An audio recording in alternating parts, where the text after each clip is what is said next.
Hello dear student, welcome back to my YouTube channel. एक बार फिर से आपको हमारे यूट्यूब चैनल पर स्वागत है। तो जैसा कि मैंने आपको पहले भी बताया था कि हम इसको दो टॉपिक में मतलब दो वीडियो में समाप्त करेंगे, ठीक है ना। तो एक पार्ट हम कल पढ़ चुके हैं, ठीक है ना। दूसरा पार्ट है, ठीक है ना। ये कौन सा है? Part two. ठीक, ये कौन सा है? पार्ट टू है, ठीक है ना। ध्यान रखना, ये पार्ट टू है। तो पार्ट टू में हम गॉसेस थ्योरम के बारे में पढ़ेंगे, जैसा कि आपको थंबनेल में दिख रहा है, ठीक है ना।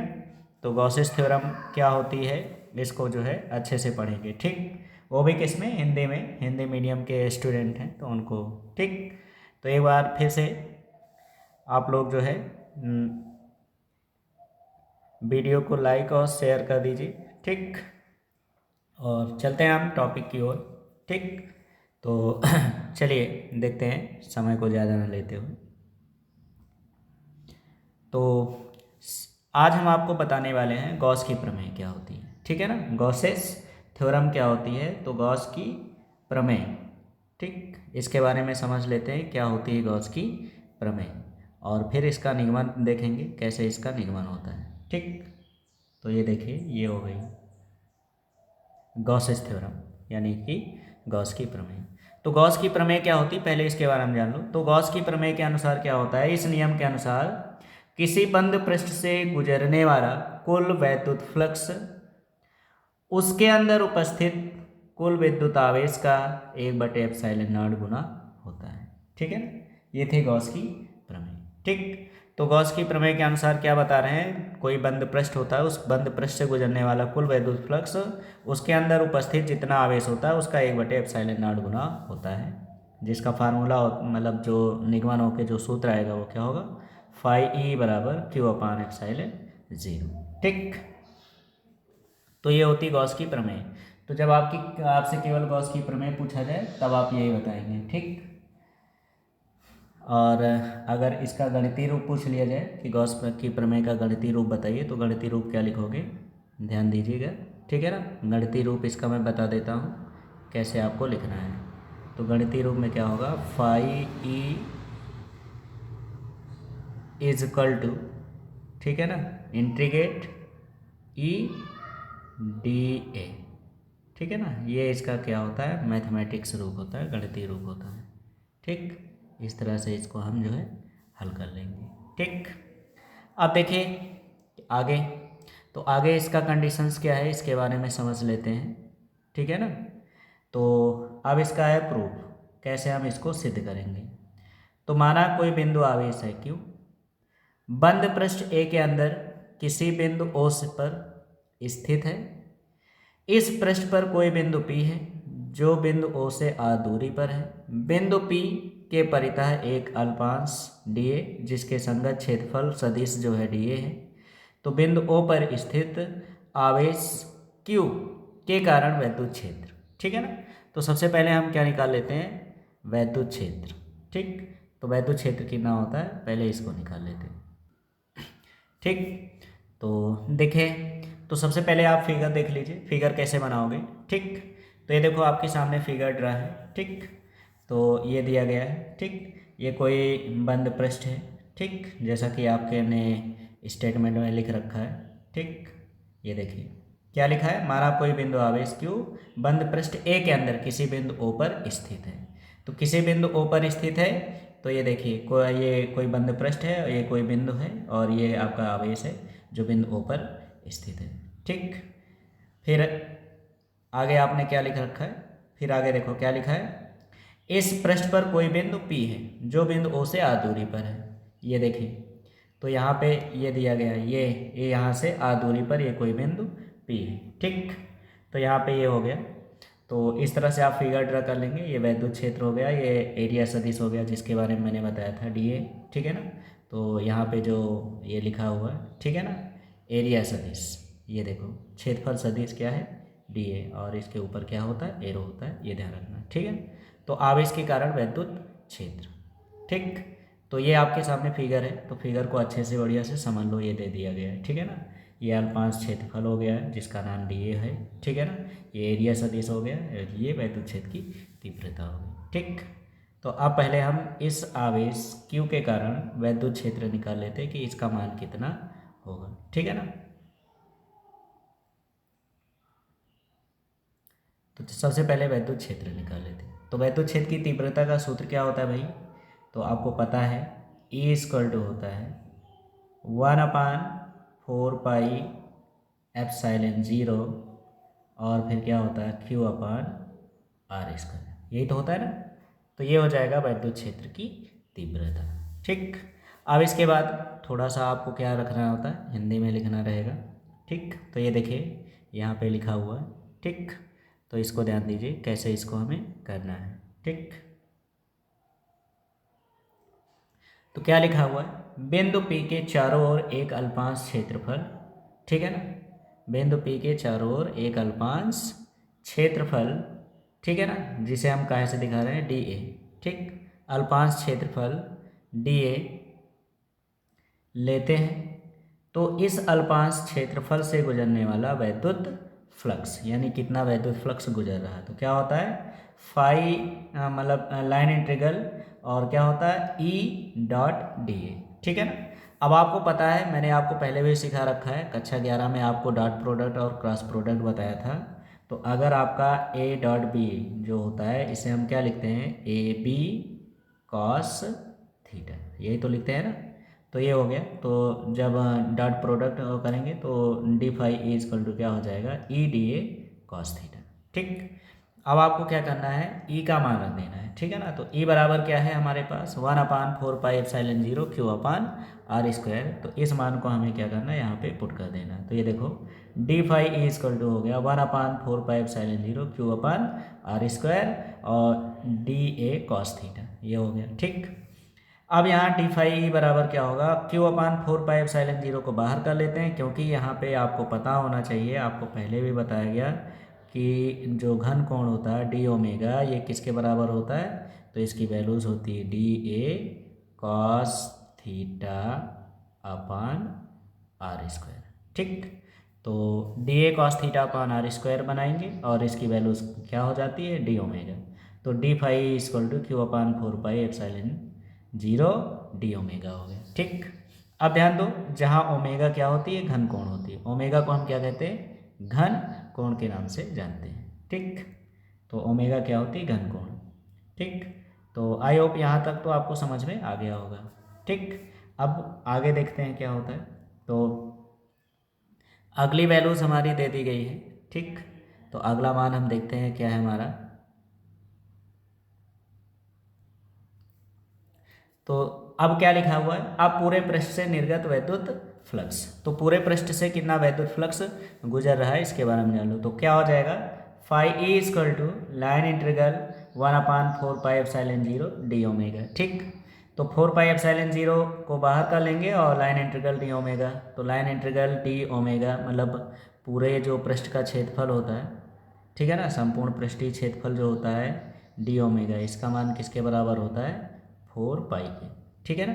तो जब यहाँ पे इसकी वैल्यू रखेंगे तो φ Q/4πε0 इंटू 4π हो जाएगा, ठीक। तो यहाँ क्या होगा, 4π से 4π हो जाएगा कैंसिल, तो क्या हो जाएगा φ Q/ε0, ठीक। और यही एक क्या होता है, गॉस की प्रमेय होती है, यही गॉस की प्रमेय है, ठीक। यही क्या है, गॉस की प्रमेय है, ये ध्यान रखना, ठीक। तो ये होती है। तो गॉस की प्रमेय को आपको अच्छे से तैयार कर लेना, क्योंकि इस बार इसके आने के चांस रहेंगे, ठीक। तो गॉस की प्रमेय आपको समझ में आ गया होगा। अब हम गॉस की प्रमेय के कुछ अनुप्रयोग के बारे में जानेंगे, ठीक है ना। तो गॉस की प्रमेय के अनुप्रयोग क्या क्या होते हैं, इनके बारे में समझ लेते हैं। तो गॉस की प्रमेय के अनुप्रयोग, ठीक, ध्यान दीजिए क्या होती है। तो इसमें पहला अनुप्रयोग है अनंत विस्तार के रेखीय आवेश, यानी कि आवेशित तार के कारण वैद्युत क्षेत्र की तीव्रता, ठीक। अब सबसे पहले क्या होता है इसका भाई स्टेटमेंट याद रख लो, माना AB एक लंबा तथा एक समान रूप से आवेशित चालक तार होता है, ठीक है ना। तो चालक तार होता है, ये देखिए, ठीक है ना, आपके सामने ये है, और ये एक समान रूप से आवेशित है। इस पे जो चार्ज होता है वो कितने का होता है, प्लस का चार्ज, ठीक। तो इस पे जो चार्ज है वो कैसा है, पॉजिटिव, ये ठीक है ना। इस पे चार एक जब इसको चार्ज करते हैं तो इस पे चार्ज जो होती है एक समान रूप से फैली हुई होती है। ठीक, ये हो गया। ठीक, ये चार्ज हो गया। फिर इसके बाद क्या कह रहा है, फिर कह रहा है जिसका प्रत्येकांक लंबाई पर रेखीय आवेश घनत्व तो लैम्डा इक्वल टू क्यू अपान यल है। ठीक, तो भाई तार के लंबाई पर जो है, फिर कह रहा है बेलन के अक्ष से आर दूरी पर कोई बिंदु पी है। ठीक है ना, तो ये बेलन का अक्ष है, यहाँ से जो इसकी दूरी है ये वाली दूरी ये, ठीक है ना। तो ये दूरी क्या है, आर। आर दूरी पर ये आपका होगा कोई बिंदु पी, जहाँ पर आपको क्या निकालना, वैद्युत क्षेत्र की तीव्रता ज्ञात करनी है। ठीक है ना, तो वैद्युत क्षेत्र की तीव्रता ऐसे आपको निकाल लेना है। ठीक, तो चलिए देखें कैसे इसकी हम तीव्रताएं ज्ञात करेंगे। ठीक, तो उन सभी चीज़ों के बारे में समझ लेते हैं। तो आई होप आपको फिगर और इसका स्टेटमेंट समझ में आ गया होगा। ठीक है ना, तो जैसे जैसे स्टेटमेंट लिखना वैसे वैसे आपको फिगर ड्रा करना है। ठीक, तो फिगर आपके सामने है और ध्यान रखना है इस बेलन की जो लंबाई है वो क्या है, यल है। ठीक है ना, तो इसकी ये वाली लंबाई जो है वो कितनी है, यल है, यल लंबाई का है। ठीक, तो इसमें देखो दो स्थितियाँ हैं, तो दो स्थितियाँ बनेंगी, एक ये हो गई और एक ये हो गया पृष्ठ। तो यहाँ पे एरिया सदिश और वैद्युत क्षेत्र की तीव्रता दोनों एक ही डायरेक्शन में, तो इनके बीच का जो थीटा होगा 0 डिग्री होगा। ठीक है ना, और यहाँ पे देखो ये आपका एरिया सदिश है जो कि ऊपर की ओर होगा और वैद्युत क्षेत्र ई का डायरेक्शन इधर है। ठीक, तो इनके बीच का जो एंगल है वो कितना है, 90 डिग्री है। ठीक, तो अब इसकी हम लोग वैल्यूज निकाल लेते हैं। तो हम आपको अगले स्लाइड पे ले चलते हैं। तो गॉसियन पृष्ठ से गुजरने वाला कुल वैद्युत फ्लक्स, तो फाई इक्वल टू क्या होता है, ई डी ए। ठीक, अब ध्यान रखना जो बेलन का जो पृष्ठ है, ठीक है ना, ये जैसे है। ठीक, तो इस बेलन के पृष्ठ से, ठीक, ये ऐसे ही तो बना था, तो एक तो पृष्ठ ये बन गया, तो यहाँ से गुजरने वाला जो हो जाएगा वो डी ए, और वैद्युत क्षेत्र दोनों का डायरेक्शन एक ही है, तो थीटा बराबर 0 डिग्री होगा। यहाँ पे इसका जो होगा, तो इसका डायरेक्शन इधर है, एरिया सदिश इधर, तो ये क्या हो गया, 90 हो गया। तो जब यहाँ पे हम ई डी ए कॉस 90, तो कॉस 90 की वैल्यूज़ क्या होगी, 0 होगी। तो यहाँ वाली जो वैद्युत बल रेखाएं, मतलब ये जो फ्लक्स होगा ये 0 हो जाएगा। ठीक है ना, तो यहाँ पे केवल जो बचेगा कंडीशंस ये वाला बचेगा, यहीं से जितना निकल रहा तो हो जाएगा ई डी ए, और D phi equal to E D A cos 0 degree हो जाएगा। क्या हो जाएगा, यहाँ मैं लिख दे रहा हूँ, ठीक है ना, थोड़ा टाइप करने में वो हो गया, तो ई कॉस 0 डिग्री। अब कॉस 0 डिग्री की वैल्यूज़ क्या होती है, कॉस 0 डिग्री की वैल्यूज़ होती है 1, तो 1 हो जाएगा, तो D phi equal to E D A यही लिखा था। ठीक है ना, बेलनाकार पृष्ठ से गुजरने वाला कुल वैद्युत फ्लक्स, तो फाई ई बराबर क्या हो जाएगा, ई डी ए।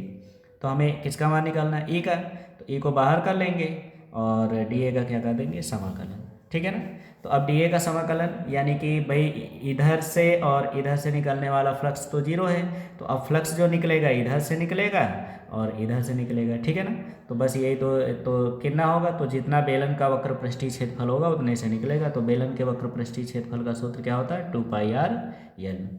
तो फाई ई इक्वल टू क्या हो जाएगा, E into 2 pi R L हो गया। ठीक, यहाँ देखो मैंने लिख भी दिया कि दो समतल पृष्ठ से निर्गत वैद्युत फ्लक्स शून्य होगा, अर्थात, है ना। तो अर्थात इसके बारे में समझ लेते हैं, अर्थात का अर्थ क्या है। ठीक है ना, तो अर्थात का अर्थ वहाँ मैंने समझा भी दिया था। तो यहाँ पे ये देखो डी फाई इक्वल टू क्या हो जाएगा, ई डी ए कॉस 90 डिग्री, और कॉस 90 की वैल्यू जो होती है वो कितनी होती है, 0 होती है, तो कॉस 90 0 हो जाएगा, तो यहाँ डी फाई इक्वल टू क्या हो जाएगा, 0।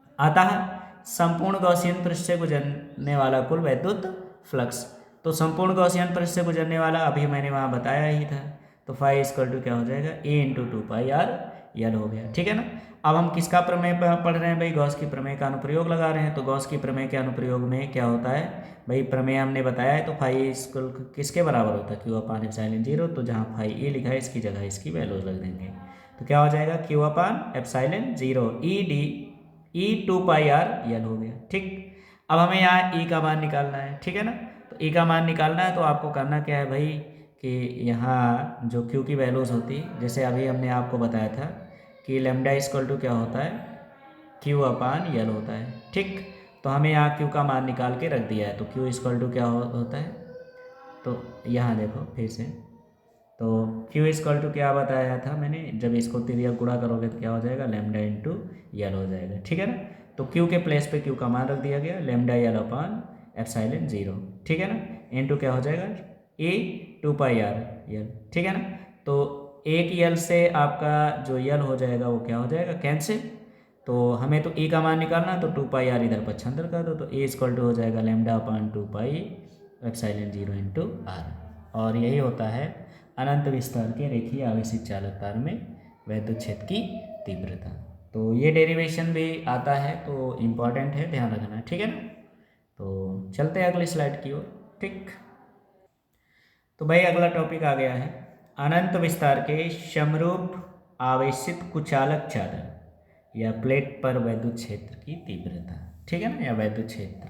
ठीक, तो क्या लिखेंगे, माना एक आवेश की एक समतल अचालक चादर ए बी है, ये। ठीक है ना, ये अचालक चादर है, तो इस चादर का नाम मैंने क्या दे दिया है, ए बी है। ठीक है ना, वैसे इसका पूरा नाम होना चाहिए था ए बी सी डी।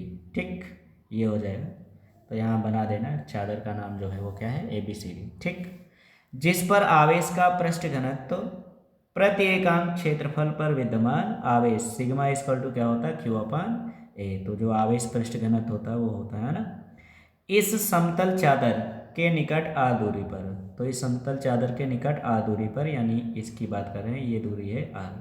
तो आर दूरी पर कोई बिंदु पी है, ये बिंदु पी हो गया। ठीक है ना, तो कोई बिंदु पी है जहाँ पर वैद्युत क्षेत्र की तीव्रता ज्ञात करनी है। ठीक, तो हमें क्या निकालना है, वैद्युत क्षेत्र की तीव्रता। तो इस तरह से आप फिगर ड्रा कर लोगे। ठीक है ना, तो इसमें अगर हम क्षेत्रफल की कल्पना करें बंद पृष्ठ, तो ऐसे ही बनेगा, और फिर इसका जो पृष्ठीय होगा एक बेलन के आकार में हो जाएगा ऐसे। ठीक है ना, दोनों ओर ये हो गया। ठीक, तो ये आपको फिगर में अच्छे से प्रदर्शित कर दिया गया। ठीक, अब इसमें भाई धन आवेश है, तो धन आवेश से वैद्युत बल रेखाएं प्रारंभ होकर अनंत की ओर जाती हैं। ठीक है ना, तो ये देखो वैद्युत क्षेत्र की डायरेक्शन ये, और इसका जो एरिया सदिश है उसका भी डायरेक्शन इधर है, और इस पृष्ठ पे, और दूसरा जो पृष्ठ बनेगा ये बन जाएगा। ठीक, अब इसमें वैद्युत क्षेत्र की तीव्रता इधर ई के वैल्यूज ये हो जाएगी, और अगला हो जाएगा डी ए, इसका जो एरिया सदिश होगा वो ये हो जाएगा। तो इनके बीच ये वाला पृष्ठ बनेगा, और इसकी वैल्यूज कितनी होगी, 90 डिग्री, और cos 90 का मान क्या होगा, 0।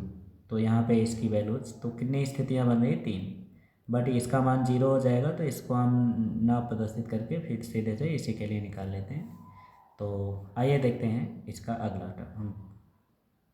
ठीक, तो दोनों जो बेलनाकार पृष्ठ हैं उनसे निकलने वाला वैद्युत फ्लक्स कितना हो गया, phi E equal to E D A plus E D A. ठीक है ना, अब थीटा बराबर 0 डिग्री होगा, तो cos theta equal to 0 degree, cos 0 degree बराबर 1 हो जाएगा, इसीलिए इसका जिक्र नहीं कर रहे हैं। ठीक है ना, तो डी ए को कॉस है ना, तो phi E equal to E D A plus E D A हो गया। अब जब इंटीग्रेट डी ए, तो डी ए का समाकलन क्या होता है, ए होता है, ये ध्यान रखना है। तो डी ए का समाकलन करेंगे तो फाई ई इक्वल टू क्या हो जाएगा, ई ए प्लस ई ए। ठीक, तो दोनों जुड़ जाएंगे, तो क्यू, और गॉस की प्रमेय के जो है अनुप्रयोग पढ़ रहे हो, तो गॉस की प्रमेय के अनुसार फाई ई बराबर किसके होता है, क्यू अपान एप्सिलॉन 0 के। तो फाई की जगह हो गया क्यू अपान एप्सिलॉन 0, और ई ए मिला के कितना हो गया, 2a। अब ये देखो कहा गया ना, बेलनाकार पृष्ठ के द्वारा निर्गत फ्लक्स शून्य होगा, यानी फाई इक्वल टू 0। ठीक, जो मैंने बताया भाई, ये बेलनाकार पृष्ठ है ये। ठीक है ना, तो इसका जो ये पृष्ठ है, तो ये पृष्ठ पे इसका डायरेक्शन ये, और एरिया सदिश इस डायरेक्शन में रहेगा, तो इनके बीच का 90 डिग्री, और जब cos 90 का मान क्या होता है, 0 होता है, तो 0 से मल्टीप्लाई करेंगे तो पूरी वैल्यूज क्या हो जाएगी, 0 हो जाएगी। ठीक,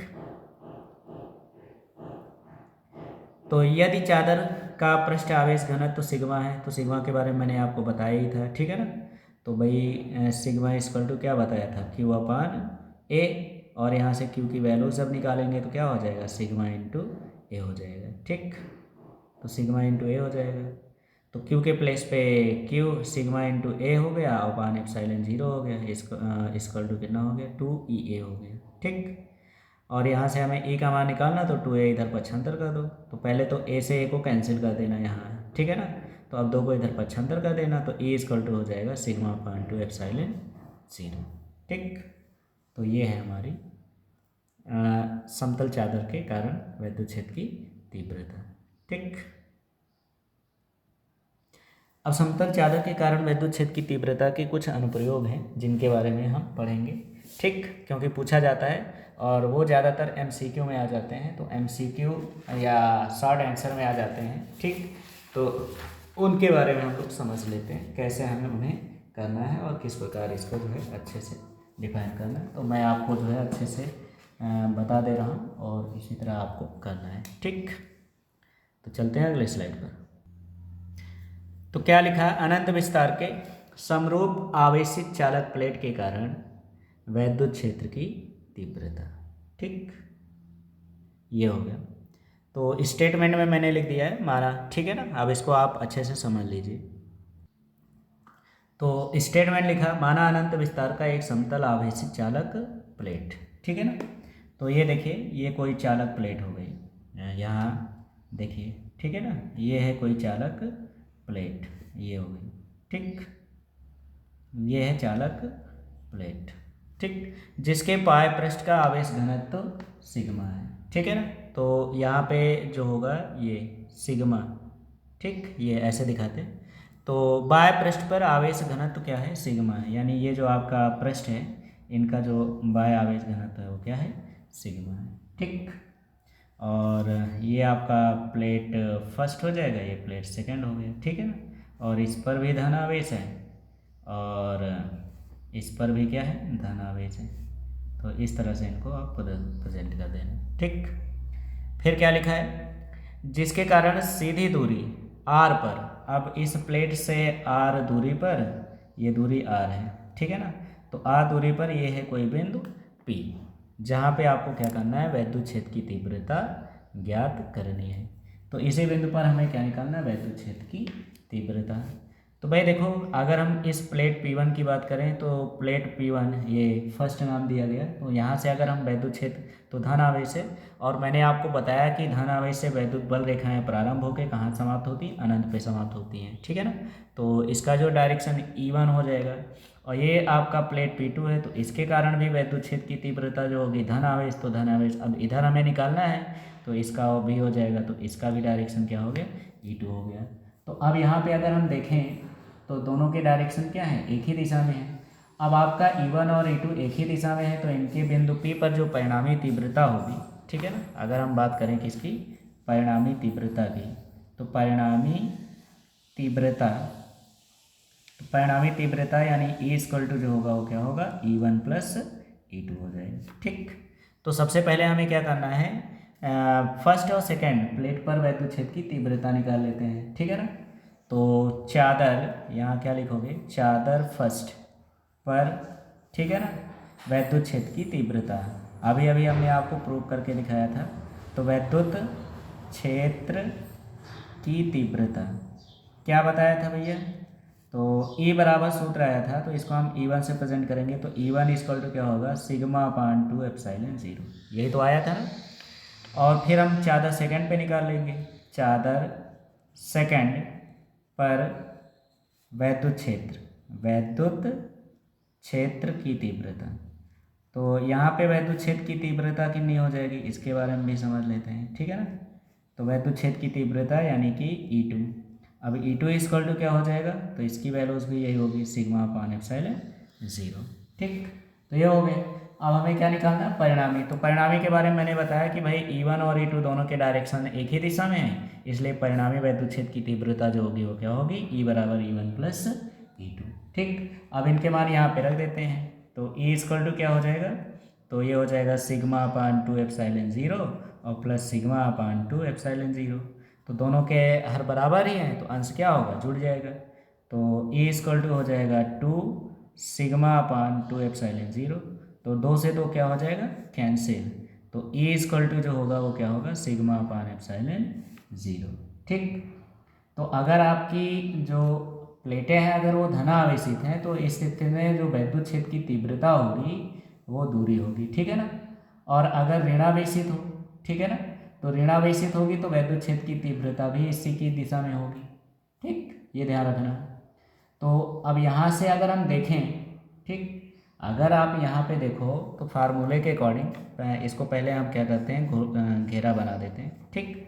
अब यहाँ ध्यान दो कि अगर हम यहाँ पे देखें सूत्र से, तो जो आवेशित चालक प्लेट होती है या समांतर प्लेट कह सकते हो, है ना, चादर कह सकते हो, तो ये जो आपका चादर है, ठीक, तो चादर किसी बिंदु पर वैद्युत क्षेत्र की तीव्रता जो चालक के क्षेत्रफल और उस बिंदु की चालक की दूरी पर निर्भर नहीं कर रही, ठीक। यहाँ पे देखो क्यू का मान नहीं दिया गया, क्यू का मान है, तो यहाँ से क्या निष्कर्ष निकल रहा कि वैद्युत क्षेत्र की तीव्रता जो है वो क्षेत्रफल क्षेत्रफल और दूरी, ठीक है ना, आर पर निर्भर नहीं करती है। तो इससे क्या निष्कर्ष निकल रहा कि आपकी आवेशित चालक जो है निकट जो वैद्युत क्षेत्र की तीव्रता है वो आवेश के पृष्ठ घनत्व के अनुक्रमानुपाती होती है। यानी अगर ये देखा जाए तो एप्सिलॉन 0 तो कांस्टेंट वैल्यूज है, तो यहाँ से क्या निष्कर्ष निकल रहा है, ए प्रोपोर्शनल किसके हो गया, सिग्मा के, ठीक है ना। तो ए प्रोपोर्शनल सिग्मा है, तो अगर इसमें ग्राफ, कभी कभी आपसे ग्राफ का जिक्र कर सकते हैं, तो अगर ग्राफ की बात किया जाए तो इसमें कुछ इस तरह से ग्राफ ड्रा होगा ये, ठीक है ना। अगर ये मान लो पृष्ठ मतलब घनत्व सिग्मा हो गया और ये वैद्युत क्षेत्र ई हो गया, ठीक। तो ई तथा एफ के मध्य अगर हम आरेख खींचेंगे तो भाई यहाँ देखो ई डायरेक्टली प्रोपोर्शनल, यानी सिग्मा का मान मतलब ई का मान बढ़ेगा तो सिग्मा भी बढ़ेगा, ठीक है ना। तो अगर सिग्मा और ये बढ़ेगा तो इनके बीच जब ग्राफ खींचेंगे तो कैसी एक सीधी रेखा प्राप्त होती है, ठीक है ना। तो इससे हमारा निष्कर्ष निकल रहा है कि ए और सिग्मा के बीच खींचा गया ग्राफ एक सरल रेखा प्राप्त होती है, ठीक। तो ये हो जाएगा इसका कंडीशंस, ठीक।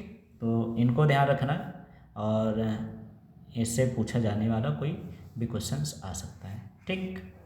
तो चलते हैं अगले टॉपिक की ओर। तो स्लाइड चेंज कर रहे हैं, ठीक।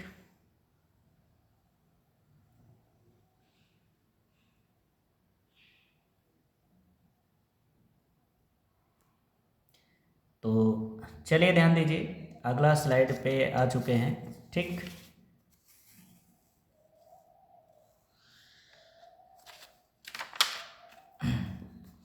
तो क्या लिखा है, बिंदु आवेश के कारण वैद्युत क्षेत्र की तीव्रता तथा कूलाम के नियम की उपपत्ति। अब इससे पहले आप चीज़ एक और जान लो, ठीक है ना, इसको हम बाद में करते हैं, अभी इसमें एक कंडीशंस और है, तो पहले उसके बारे में जान लो। तो इसका सेकेंड ही ऑप्शन है जो अभी आप पढ़ रहे थे, उसका सेकेंड ऑप्शन है, ठीक। तो सेकेंड ऑप्शन में क्या हो जाए, अभी तो आपने देखा कि यहाँ पे दोनों पृष्ठों पे समान आवेश था, ठीक है ना। अब अगर हम यहाँ पे देखें, यानी ध्यान दीजिए, एक प्लेट ये हो गई, ठीक, एक प्लेट ये हो गई और इस पे जो चार्ज है वो कैसा है, धनावेश है, इस पे कैसा चार्ज है, धनावेश। और एक प्लेट ये हो गई और इस पे जो चार्ज है वो कैसी है, नेगेटिव चार्ज है, कैसी चार्ज है, नेगेटिव, ठीक। तो इस पे ऋणावेश है और इस पे धनावेश। तो यहाँ पे भाई दो स्थितियाँ होंगी, एक बाह्य बिंदु हो जाएगा, एक मध्य बिंदु। तो अगर हम मध्य बिंदु की बात करें पी की और बाह्य बिंदु क्यू की बात करें तो ये हो गया, ठीक। अब यहाँ ध्यान देना है, ठीक है ना, इसको जरूर समझ लो, ठीक। तो अब देखो यहाँ पे अभी हम लोग यहाँ पे प्रूफ ही कर चुके भाई, ये आपकी जो है इस पे जो पृष्ठ घनत्व है, ठीक है ना, और इसका, तो अगर हम प्लेट P1 है ना, इस प्लेट का नाम फर्स्ट दे दो और इस प्लेट का नाम क्या दे देते हैं, सेकंड। तो प्लेट फर्स्ट पर जो है आवेश के कारण वैद्युत क्षेत्र की तीव्रता कितना निकाले थे, तो E1 = निकला था σ/2 एप्सिलॉन 0 और E2 का मान जो निकला था वो कितना निकला था, σ/2 एप्सिलॉन 0। यही तो होता है ना। तो ये हो गया। अब ध्यान दीजिए, इसमें अगर हम देखें तो भाई अगर हम बिंदु P की बात करें, किसकी बात करें, बिंदु P पर, ठीक है ना, ध्यान देना है, बिंदु P की बात करें, P पर, अभी हम किस पे बात कर रहे हैं, बिंदु P पर। तो बिंदु P पर देखो, तो ये बिंदु P है, तो P पर जो है हमें अगर यहाँ पे ध्यान दो तो ये धन आवेश है, और मैंने अभी आपको बताया था कि धन आवेश से वैद्युत बल रेखाएं प्रारंभ होती है और अनंत की हो जाती हैं। तो इसका जो डायरेक्शन होगा E1 P की ओर हो गया, ठीक है ना। तो कहने का मतलब फर्स्ट के कारण जो है यहाँ से आपकी जो वैद्युत क्षेत्र की तीव्रता होगी वो किधर जा रही है, अनंत की ओर, यानी दूर की ओर, ठीक है ना, दूर की ओर हो गया। तो इसका डायरेक्शन जो हो गया वो दूर की ओर हो गया, ठीक।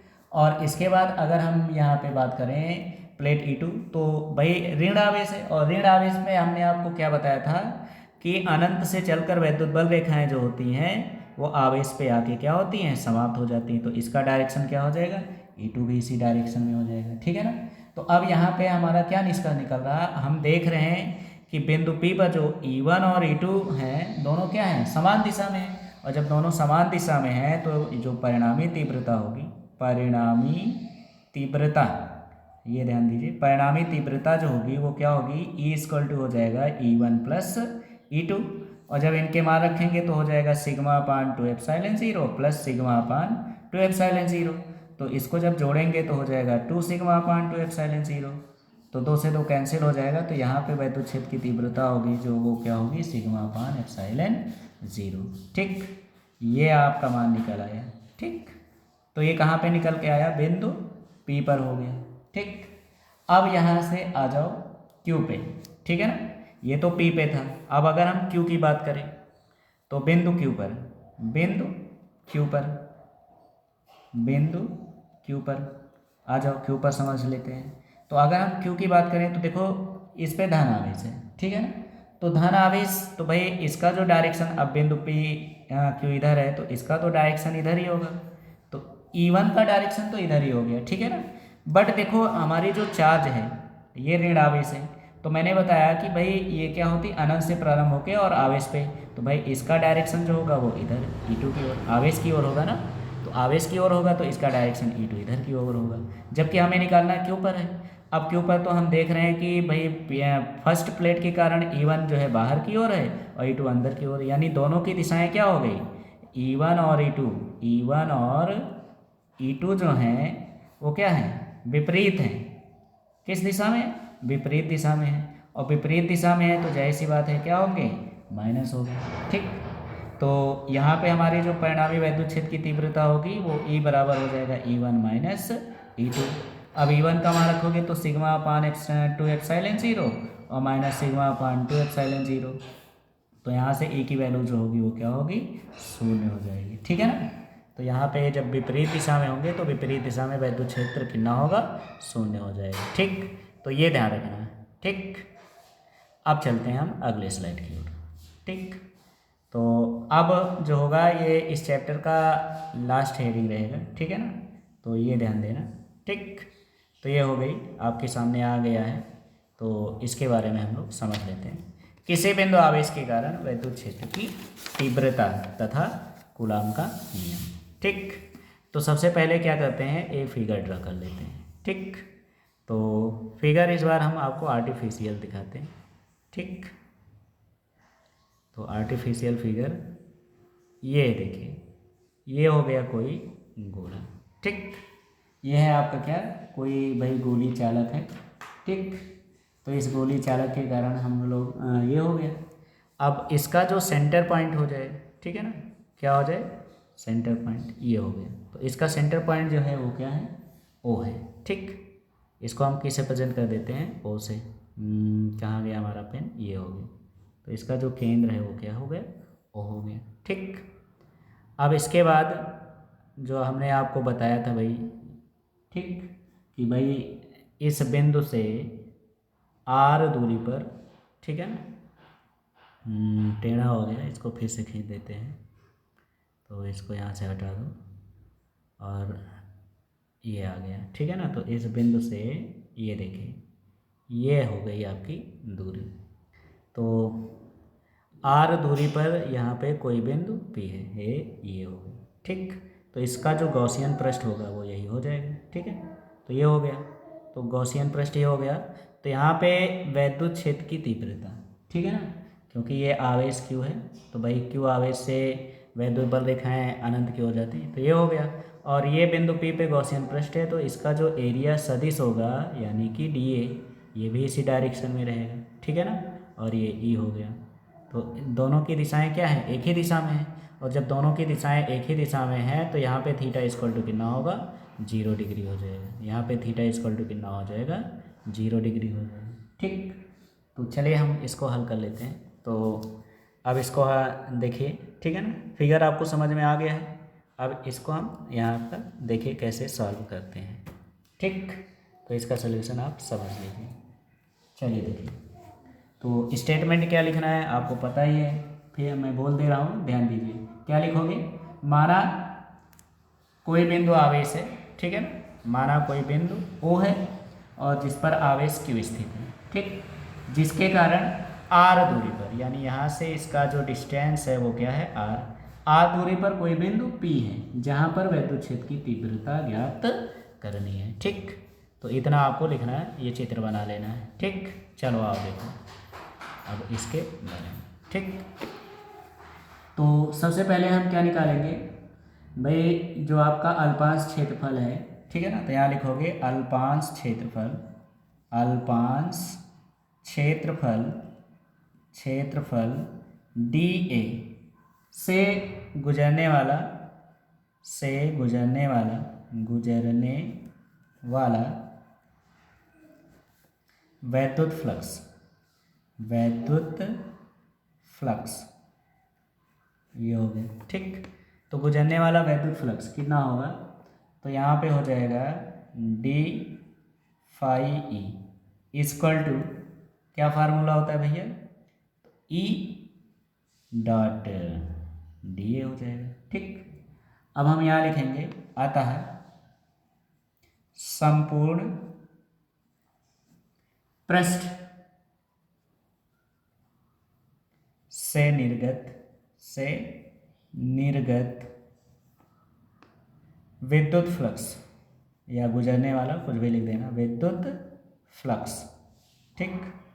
तो क्या हो जाएगा इसका फार्मूला भाई, फाई ई इक्वल टू, ठीक, लाइन इंटीग्रल और संपूर्ण पृष्ठ से तो ऐसे प्रेजेंट कर देंगे, और इसका फार्मूला हो जाएगा ई डी ए कॉस 0 डिग्री, ठीक। अब चूंकि आपको पता है कॉस 0 डिग्री की वैल्यूज कितनी होती है, 1 होती है, ठीक। तो यहाँ पे हमारा जो हो जाएगा फाई ई इक्वल टू, वो क्या हो जाएगा, line integral E D A हो, ठीक। अब हमें करना क्या है भाई, इसका हम समाकलन कर देंगे।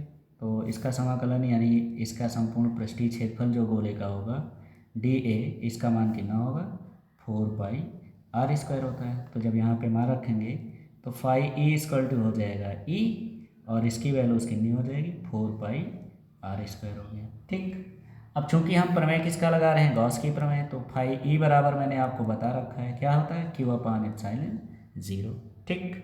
तो इस मान को जब हम यहाँ पे रख देते हैं, ठीक, तो जब यहाँ पे रखोगे तो क्या हो जाएगा, Q upon epsilon 0 equal to क्या हो गया, E into 4 pi R square, ठीक है ना।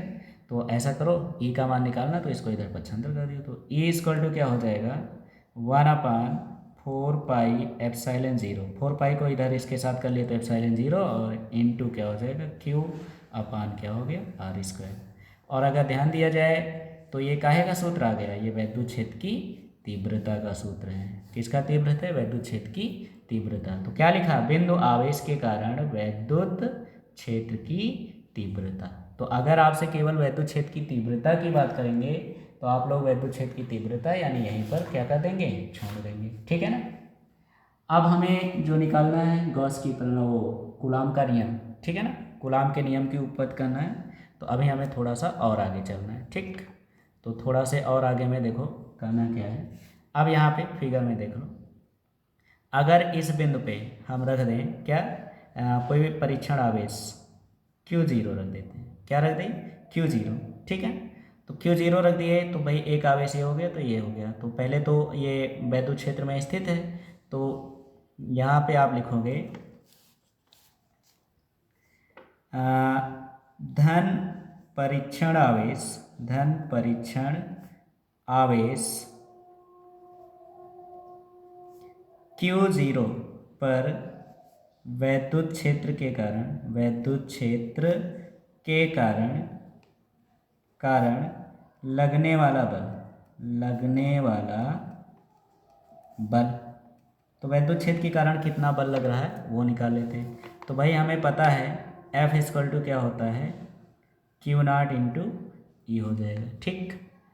अब आपको करना क्या है, ई के प्लेस पे ई का मान रख दो, तो this implies F equal to हो जाएगा Q0 इंटू 1/4πε0 Q/r²। ठीक, तो अगर हम इसको दिस इम्प्लाइज इसको हम क्रम से लिखें तो F इक्वल टू क्या हो जाएगा 1/4πε0 Q0/r², यही तो होगा। ठीक, अब ये हो गया। तो भाई कूलाम ने यही तो नियम बताया था कि किन्हीं दो बिंदु आवेशों के मध्य लगने वाला आकर्षण या प्रतिकर्षण बल यानी F प्रोपोर्शनल Q1 Q2, तो ये किसके आ गया Q0 के। और दूसरा क्या बताया था F प्रोपोर्शनल बीच की दूरी के वर्ग के व्युत्क्रमानुपाती होता है। ठीक, तो यहाँ पे देखो ये आपका कंडीशन। ठीक, तो यही कूलाम का नियम है, यही कूलाम का नियम है, कूलाम का नियम है। ठीक, तो इस तरह से निगमन कर लेंगे तो मेरे ख्याल से आपको समझ में आ गया होगा। ठीक, इस तरह से इसका निगमन कर लिया जाता है। ठीक, तो मैं जो है वो कर रहा हूँ, स्क्रीनशॉट ले लो। ठीक, तो यहाँ से आपका वीडियो हो गया समाप्त। अब कल हम इसके तीसरे वीडियो में आएंगे और तीसरा पार्ट में हम इसके इम्पॉर्टेंस न्यूमेरिकल का जिक्र करेंगे और उन्हीं न्यूमेरिकल्स को आपको सॉल्व करना है। ठीक है ना, तो कल हम आपका सेकंड लेसन भी समाप्त कर देंगे। ठीक, फिर नेक्स्ट डे हम पढ़ेंगे थर्ड लेसन। तो आज के लिए बस इतना ही, नेक्स्ट वीडियो में हम मिलेंगे नए चैप्टर के साथ। अभी तो कल हम आपको पढ़ाएंगे क्या